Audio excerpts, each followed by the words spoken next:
ಇಲ್ಲಿ ಬ್ಯಾಕ್ಗ್ರೌಂಡು, ಯಾವ ಊರು, ಹೆಂಗ್ ಬಂದ್ರಿ ಅದನ್ನ ಹೇಳಿ. ಇವ್ರು ಹೇಳ್ಬೇಕು, ಆಗಲೇ ಹೇಳಿ ಸರ್. ಜೋರಾಗಿ ಹೇಳು ಪರವಾಗಿಲ್ಲ. ನಮ್ಮ ಹೆಸರು ಮಂಜುನಾಥ್ ಅಂತ. ನಾವು ಬಂದದ್ದು ಕೊಪ್ಪಳ ಡಿಸ್ಟಿಕ್ ಓಜನಹಳ್ಳಿ ಗ್ರಾಮ. ನಾವು ಜಾಬ್ ಫೇರ್ ಆಗಿತ್ತು 2017ರಲ್ಲಿ. Job fair 2017ಆಗಿತ್ತು. ನಾವು ಟೋಟಲ್ ನಮ್ಮ ಊರಿಂದ ಒಂದು 40 ಜನ ನಾವು ಬಂದಿದ್ವಿ, ಫ್ಯಾಮಿಲಿ, ಆಮೇಲೆ ನಮ್ಮ ಸ್ಟೂಡೆಂಟ್ ಎಲ್ಲ ಸೇರಿ ಟೋಟಲ್ 40 ಜನ ಸರ್ ಇರೋದಲ್ಲ. ಈಗ ಏನಾಯ್ತು ಅಂದ್ರೆ, ಇವಾಗ ನಿಮ್ಗೆಲ್ಲ ಬಂದು ಈರಪ್ಪ ಸರ್ ಬರ್ತಾರಲ್ವಾ ನಿಮ್ಮ ಊರುಗಳಿಗೆ, ಆ ಥರನೇ ಬಂದು ನಾನು ಈರಪ್ಪ ಸರು ಕೊಪ್ಪಳ ಹೋಗಿದ್ವಿ. ಕೊಪ್ಪಳ ಇವ್ರ ಡಿಸ್ಟಿಕ್ಕು. ಅಲ್ಲಿ MP ಅವರು ಒಂದು ಉದ್ಯೋಗ ಮೇಳ ಕಾರ್ಯಕ್ರಮ ಮಾಡಿದ್ರು. ಅವತ್ತು ಹೋದಾಗ ಇವರು ಅಲ್ಲಿ ನಮಗೆ ಪರಿಚಯ ಆದರು. ನಮ್ಮ ಸಂಸ್ಥೆ ಮತ್ತು ನಾವೇನು ತರಬೇತಿ ಕೊಡ್ತೀವಿ, ಉದ್ಯೋಗ ಹೇಗೆ ಕೊಡಿಸ್ತೀವಿ, ಇದೆಲ್ಲ ಹೇಳಿ ಅಲ್ಲಿಂದ ಒಂದು 40 ಜನ ಇಲ್ಲಿಗೆ ಬಂದರು. ಇವ್ರ ಥರ ನಿಮ್ಮ ಥರ ಎಲ್ಲ ಬಂದು ದೈಹಿಕ ವಿಕಲಚೇತನರು, ಆಮೇಲೆ ಶ್ರವಣ ದೋಷ ಉಳ್ಳವರು ಎಲ್ಲ ಇಲ್ಲಿಗೆ ಬಂದರು. 40 ಜನದಲ್ಲಿ ಸುಮಾರು ಒಂದು 31 ಜನ ವಾಪಸ್ ಹೋದರು. ಕಾರಣ ಏನು ಅಂದರೆ, ಅವ್ರಿಗೆ ಉಳ್ಕೊಳ್ಳೋಕ್ಕೆ ಸಪ್ರೇಟ್ ಆಗಿರುವಂಥ ರೂಮು, ಫೆಸಿಲಿಟೀಸು ಇದೆಲ್ಲ ಬೇಕು ಅಂತೇಳಿ ವಾಪಸ್ ಹೋಗ್ಬಿಟ್ರು. ಆ 9 ಜನ ಮಾತ್ರ ಉಳ್ಕೊಂಡ್ರು. 9 ಜನದಲ್ಲಿ ಮಂಜು ಒಬ್ರು. ಆಯ್ತಾ? ಈಗ ಮಂಜು ಬಂದು ನಮ್ಮಲ್ಲಿ ತರಬೇತಿ ತಗೊಂಡು, ತರಬೇತಿ ಟೈಮಲ್ಲಿ ತುಂಬ ಆ್ಯಕ್ಟಿವ್ ಆಗಿ ಎಲ್ಲ ವಿಚಾರಗಳನ್ನ ಕಲ್ತ್ಕೊಂಡು ಅವ್ರನ್ನ ಬಂದು ಒಂದು ಕೆಲ್ಸಕ್ಕೆ ಸೇರಿಸಿದ್ವಿ. ಅವತ್ತಿಂದ ಇವತ್ತವರೆಗೂ ಕೊರೋನಾ ಟೈಮ್ ಆಯಿತು. ಕೊರೋನಾ ಟೈಮ್ ಆಗಿ ಕೂಡ ಇದುವರೆಗೂ ಸುಮಾರು 7-7.5 ವರ್ಷದಿಂದ ಅಲ್ಲಿ ಕೆಲಸ ಮಾಡ್ತಾ ಇದ್ದಾರೆ. ಸರಿನಾ? ಯಾವ ಕಂಪ್ನಿ ಮಂಜುನಾಥ್ ಕೆಲಸ ಮಾಡ್ತಿರೋದು? Cognizant sir. ಕಾಗ್ನಿಜೆಂಟ್ ಅಲ್ಲಿ ಕೆಲಸ ಮಾಡ್ತಾ ಇದ್ದಾರೆ. ಮೊದಲು ಯಾವ್ದಕ್ಕೆ ಜಾಯ್ನ್ ಆದ್ರಿ ನೀವು? ಫಸ್ಟ್ ನಾವು ಜಾಯ್ನ್ ಆಗಿದ್ದು G4Sಗೆ. ಅದು G4S ಅಂದ್ರೆ ಗೊತ್ತಾ? ಎಲ್ಲ ಈ ಸೆಕ್ಯೂರಿಟೀಸ್ ಬರ್ಕೊಂಡಿರ್ತಾರೆ, G4S ಅಂತ ಲೋಗೋ ಇರುತ್ತೆ. G4S ಅಂದ್ರೆ ಸೆಕ್ಯೂರಿಟಿ ಸರ್ವಿಸಸ್. ದೊಡ್ಡ ದೊಡ್ಡ IT ಕಂಪ್ನಿಗಳಲ್ಲಿ ಮತ್ತು MNC ಕಂಪ್ನಿಗಳಲ್ಲಿ ಸೆಕ್ಯೂರಿಟಿ ಸರ್ವಿಸಸ್ ಇರುತ್ತೆ. ಈ CCTV ಆಪ್ರೇಟರು, ಮತ್ತು ಈ ಪಾರ್ಕಿಂಗ್ ನೋಡ್ಕೊಳ್ಳೋದು, ಮತ್ತು ಹೊರಗಡೆ ವಾಚ್ಮ್ಯಾನ್ ನೋಡೋದು, ಈ ಥರ ಎಲ್ಲ ಜಾಬ್ಸ್ ಇರುತ್ತೆ. ಅದರಲ್ಲಿ ಫಸ್ಟ್ ಇವ್ರು ಜಾಯ್ನ್ ಆದರು. ಜಾಯ್ನ್ ಆದಾಗ ಎಷ್ಟು ಸ್ಯಾಲ್ರಿ ಮಂಜುನಾಥ್? 12.5 ಇವ್ರಿಗೆ ಜಾಯ್ನ್ ಆದಾಗ. ಟೇಕ್ ಹೋಮ್ ಎಷ್ಟು? 12.5ನಾ? ಟೋಟಲ್ ಟೇಕ್ ಹೋಮ್ ಒಂದು 14 ಸರ್. 14.5 total salary. ಅದರಲ್ಲಿ ESI PF ಎಲ್ಲ ಕಟ್ಟಾಗಿ 12.5. ಅವಾಗ ಇವ್ರ ಬ್ಯಾಚ್ ಅಲ್ಲಿ ಅದೇ ಹೈಯೆಸ್ಟ್ ಪೇಮೆಂಟು. 2017ಕ್ಕೆ ಅದೇ ಹೈಯೆಸ್ಟ್ ಪೇಮೆಂಟು. ಸರಿನಾ? ಸರಿ, ಅದಾಯ್ತು.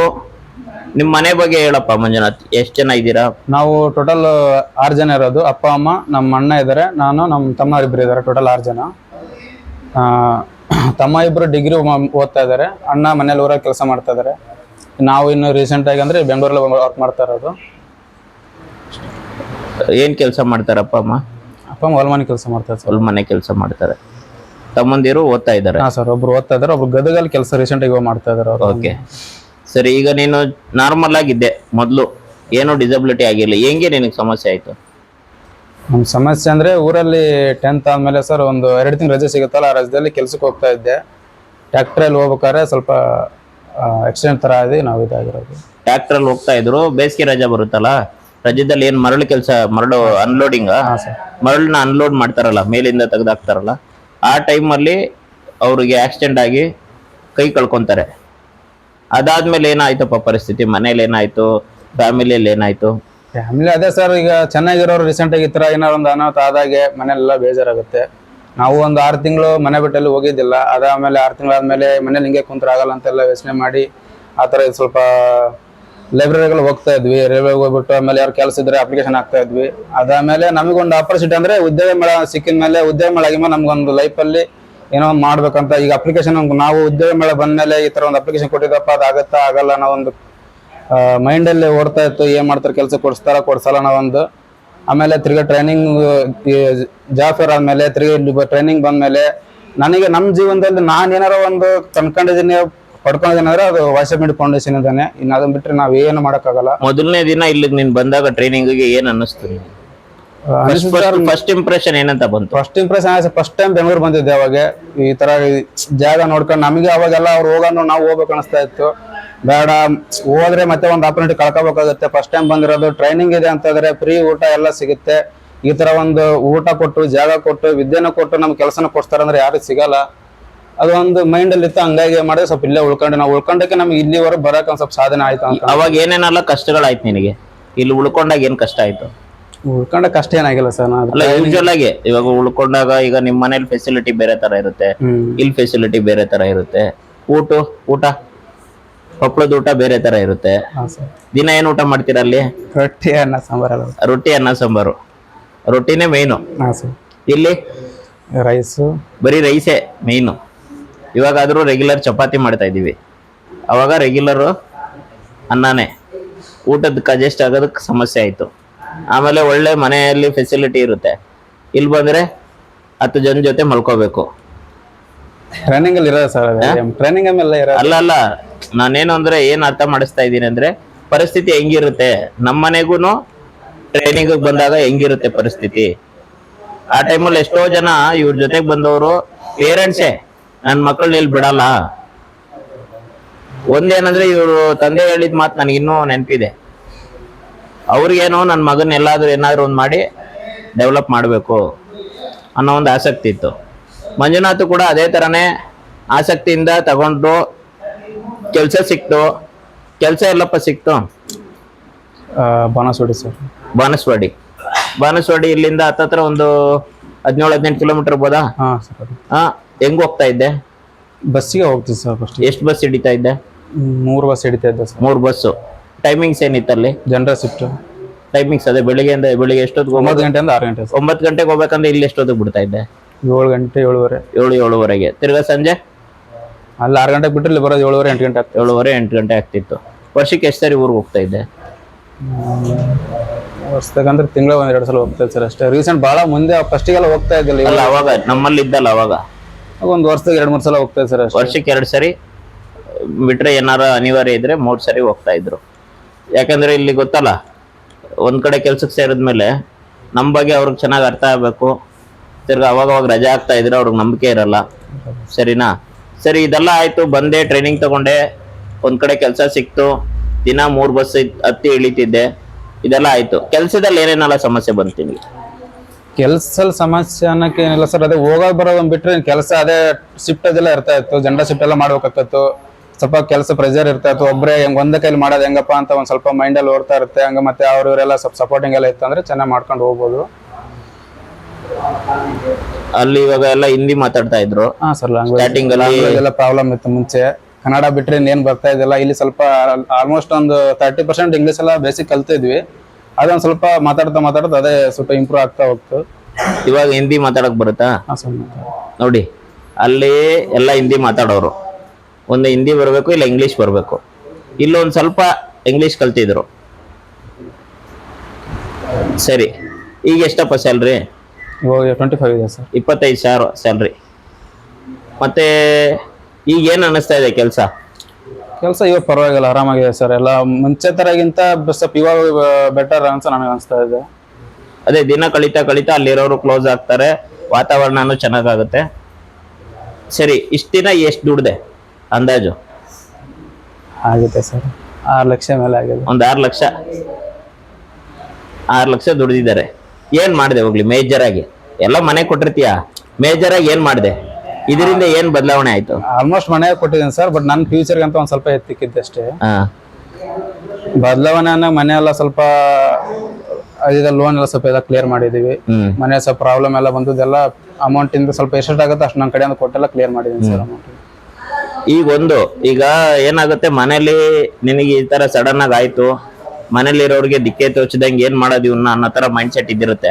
ಅವಾಗ ಇರೋ ಮೈಂಡ್ ಸೆಟ್ಗುನು ಈಗಿರೋ ಮೈಂಡ್ ಸೆಟ್ಗು ಏನ್ ಬದಲಾವಣೆ ಆಗಿದೆ? ಇತ್ತು ಸರ್ ಅವಾಗ ರೀಸೆಂಟ್ ಈ ತರ ಆದ್ಮೇಲೆ ಮುಂದೆ ಏನ್ ಮಾಡೋ ಅಂತ ಏನು ಗೊತ್ತೇ ಇದ್ದಿಲ್ಲ. ಬಟ್ ಇವಾಗ ಅಕಸ್ಮಾತ್ ಬೆಂಗಳೂರು ಇಲ್ಲ ಅಂದ್ರೆ ನಮ್ಮ ಪಾಡ್ ನಾವು ಜೀವನ ಕಟ್ಕೊಂಡು ಬದುಕ್ಬೋದು ಅನ್ನೋ ಒಂದು ಸ್ವಲ್ಪ ಕಾನ್ಫಿಡೆನ್ಸ್ ಇದೆ. ಒಂಚೂರು ಸೇವಿಂಗ್ಸ್ ಇದೆ, ಅವರೇ ಒಂದೇನೋ ಓನ್ ಆಗಿ ಮಾಡ್ಬೋದು ಅನ್ನೋ ಒಂದು ಧೈರ್ಯ ಬಂದಿದೆ. ಮನೇಲಿ ತಂದೆ ತಾಯಿ ಏನ್ ಅನ್ನಿಸ್ತಾ ಇತ್ತು, ಇವಾಗ ಏನ್ ಅನ್ನಿಸ್ತಾ ಇದೆ? ಮನೆಯಲ್ಲಿ ತಂದೆ ತಾಯಿಗೆ ಈ ತರ ಆಯ್ತಲ್ಲಪ್ಪ ಅನ್ನೋ ಒಂದು ಚಿಂತೆ ಕೊರಗಿ ಸರ್, ಆ ಕೊರಗಿ ಇವಾಗಿಲ್ಲ ಅನ್ಸ್ತಾ ಇದೆ. ಈಗಿಲ್ಲ. ಇಲ್ಲ ಸರ್ ಅದು. ಈಗ ಧೈರ್ಯ ಬಂದ್ಬಿಟ್ಟಿದೆ. ಹಾ, ಎಲ್ಲೇ ಬಿಟ್ರು ಬದುಕ್ತಾನ ಮಂಜು ಹೆಂಗೆ ಬದುಕ್ತಾನೀಗ ಅನ್ನಷ್ಟು ಬಂದಿದೆ. ಅದಕ್ ಮುಂಚೆ ನಿಮ್ ಊರಲ್ಲಿರೋ ಜನ ನಿನ್ನನ್ನ ಏನ್ ನೋಡಿ ಇದು ಮಾಡ್ತಾ ಇದ್ರು? ಈ ತರ ಇನ್ಸಿಡೆಂಟ್ ಆದ್ಮೇಲೆ ಊರಲ್ಲಿರೋ ಜನ ಯೂಶುವಲ್ ಆಗಿ ಏನ್ ಮಾಡ್ತಾರೆ? ಇವನ್ ಕೈ ಹೋಯ್ತು, ಏನು ಮಾಡಕ್ ಆಗಲ್ಲ, ಏನ್ ಮಾಡ್ತಾನೆ ಅನ್ನೋ ತರ ಭಾವನೆ ಇದ್ದಿರುತ್ತೆ. ತಂದೆ ತಾಯಿ ಕಾನ್ಫಿಡೆಂಟ್ ಇರುತ್ತೆ ಮಕ್ಳ ಬಗ್ಗೆ. ಇವಾಗ ಅವರೆಲ್ಲ ಏನಂತ ಇದಾರೆ? ಇವಾಗೆಲ್ಲ ಪರವಾಗಿಲ್ಲಪ್ಪ, ತನ್ನ ಜೀವನ ತಾನು ನೋಡ್ಕೊಂತ ಇದ್ದಾನೆ, ಯಾರಿಗೂ ಭಾರ ಆಗದೆ ಇದ್ದಂಗೆ ಅಂತೆಲ್ಲ ನೋಡಿ ಮಾತಾಡ್ತಾರೆ ಸರ್ ಅಷ್ಟೇ. ಇವಾಗ ನಿನ್ನಿಂದ ರೋಲ್ ಮಾಡಲ್ ಆಗಿರೋಂತ ತುಂಬಾ ಜನ ಆಗಿದ್ದಾರೆ. ತುಂಬಾ ಜನ ಆಗಿದ್ದಾರೆ. ಈಗ ಎಷ್ಟೋ ಜನ ಕೈಕಾಲ್ ಚೆನ್ನಾಗಿರೋರು ಮನೇಲಿ ಸುಮ್ನೆ ಕೂತಿರ್ತಾರೆ. ಯಾಕಂದ್ರೆ ಹೊಲದಲ್ಲಿ 6 ತಿಂಗಳು ಕೆಲಸ, 6 ತಿಂಗಳು ಮನೇಲಿ ಇರ್ತಾರೆ. ಅವ್ರಿಗೆಲ್ಲ ಏನ್ ಅನ್ಸುತ್ತೆ ಇವಾಗ? ಅನ್ಸುತ್ತೆ, ಆದ್ರೆ ಈ ತರ ಇರ್ಬೇಕಪ್ಪ, ಈ ತರ ಇದ್ರು ಒಂದ್ ಜೀವನ ಮಾಡ್ಕೊಂಡು ಹೋಗ್ತಾ ಇದಾನಲ್ಲ, ಇನ್ನೊಂದು ಕಲಿಬೇಕು ಇವರಿಂದ ಅನ್ನೋದು ಒಂದು ಉತ್ಸಾಹ ಅವ್ರ ಹತ್ರ ಇರುತ್ತೆ ಸರ್. ಈಗ ಒಬ್ಬ ವಿಕಲಚೇತನ ವ್ಯಕ್ತಿ ಒಂದ್ ಊರಲ್ಲಿ ಏನಾದ್ರೂ ಒಂದ್ ಚಿಕ್ಕದಾಗ ಒಂದ್ ಕೆಲಸ ಹುಡ್ಕೊಂಡು ಅವ್ರ ಫ್ಯಾಮಿಲಿ ನೋಡ್ಕೊಂಡ ಅಂದ್ರೆ ಇಡೀ ಊರಲ್ಲಿರೋರಿಗೆ ಇನ್ಸ್ಪಿರೇಷನ್. ಇಡೀ ಊರಲ್ಲಿರೋರಿಗೆ ಆ ಒಬ್ಬನಿಂದ ಒಂದು ಅವಾಗವಾಗ ಅವ್ರು ಅನ್ಕೊಂತಾ ಇರ್ತಾರೆ, ಇವನೇ ಇಷ್ಟ ಮಾಡ್ತಾ ಇದ್ದಾನೆ, ನಾವ್ಯಾಕೆ ಮಾಡಬಾರ್ದು ಅನ್ನತ್ತೆ. ಪೇರೆಂಟ್ಸ್ಗಳಿಗೆ ಏನಾಗುತ್ತೆ, ಆ ಹುಡುಗ ಅಷ್ಟು ಸಾಧನೆ ಮಾಡ್ತಾ ಇದ್ದಾನೆ, ಆ ಹುಡುಗ ಅಲ್ಲಿ ಹೋಗಿದ್ದಾನೆ ಬೆಂಗಳೂರಿಗೆ.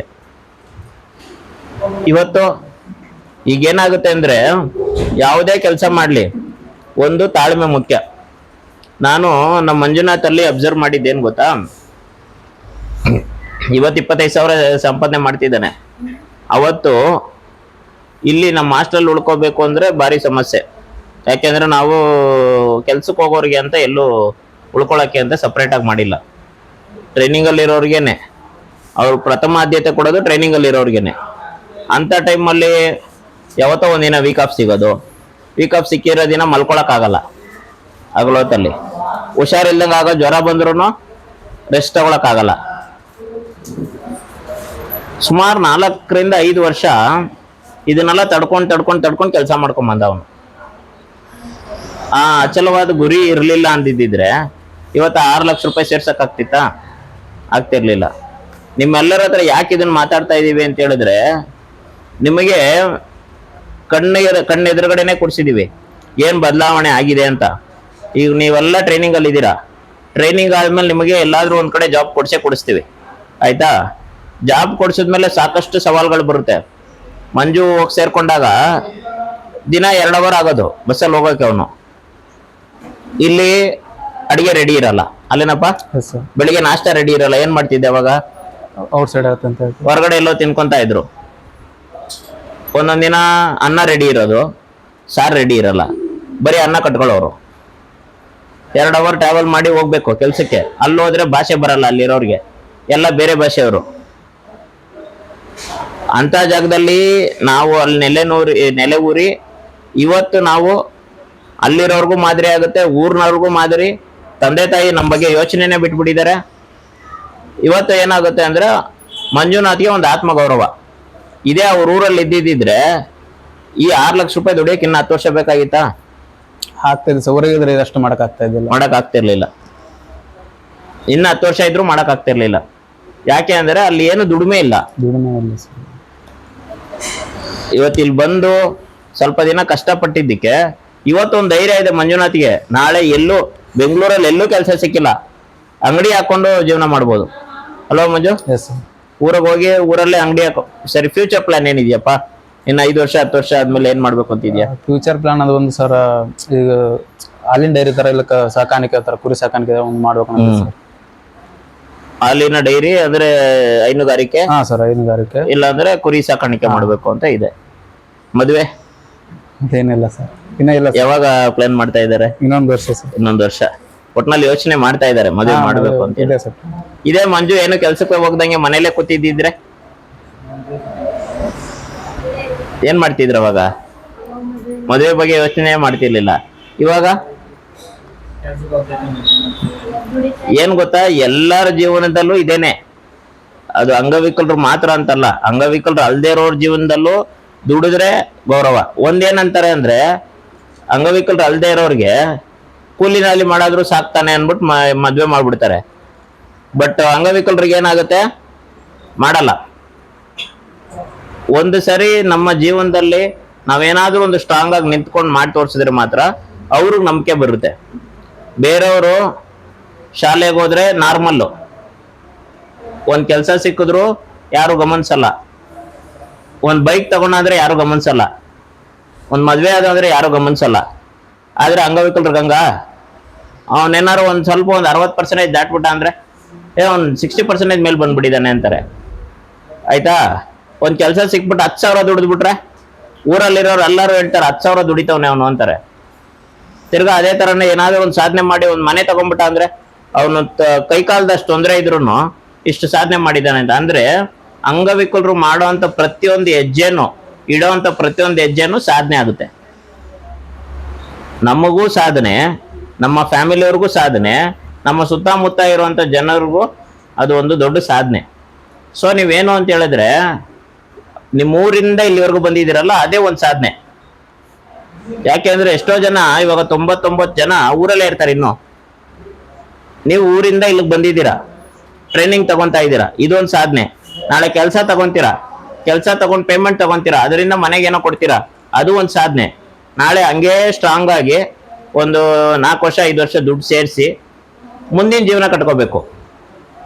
ನಾವು ಸಂಪಾದನೆ ಮಾಡೋ ದುಡ್ಡು ಏನ್ ಗೊತ್ತಾ, ಇವತ್ತು ನಾನು ಸಂಪಾದನೆ ಮಾಡ್ತಿದ್ದೀನಿ, ನನ್ನ ಖರ್ಚಿಗೆ ನಮ್ಮ ತಂದೆ ತಾಯಿ ಕೊಟ್ಬಿಡೋದು ಅಷ್ಟೇ ಅಲ್ಲ, ಮುಂದಿನ ಜೀವನಕ್ಕೆ, ನನ್ನ ಮುಂದಿನ ಜೀವನಕ್ಕೆ ಬೇಕಲ್ಲ ನನಗೆ. ಇವಾಗ ಇವತ್ತೇನೋ ನನಗೆ ಶಕ್ತಿ ಇದೆ, ಬಂದಿದ್ದೀನಿ ಬೆಂಗಳೂರಲ್ಲಿ ದುಡಿತಾ ಇದ್ದೀನಿ, ನಾಳೆ ನನಗೆ ಶಕ್ತಿ ಇರಲ್ಲ, ಊರಲ್ಲೇ ಇರ್ಬೇಕನ್ಸುತ್ತೆ. ಎಲ್ಲರಿಗೂ ಮನೆ ಹತ್ರನೇ ಇರ್ಬೇಕು ಅಂತ ಆಸೆ ಇದೆಯಾ ಇಲ್ವಾ? ಎಲ್ಲ ಊರ್ ಬಿಟ್ಟು ಬಂದಿರ್ಬೇಕು ಅಂತ ಆಸೆ ಇದೆ ಯಾರಿಗಾದ್ರೆ? ಮನೆ ಹತ್ರನೇ ಇರ್ಬೇಕು ಅಂತಿದೆ. ಮನೆ ಹತ್ರ ಇರ್ಬೇಕಾದ್ರೆ ಏನ್ ಮಾಡ್ಬೇಕು? ಮನೆ ಹತ್ರ ಕೆಲಸ ಮಾಡೋ ತರ ಏನಾದ್ರೂ ಒಂದು ದಾರಿನ ಹುಡ್ಕೋಬೇಕು.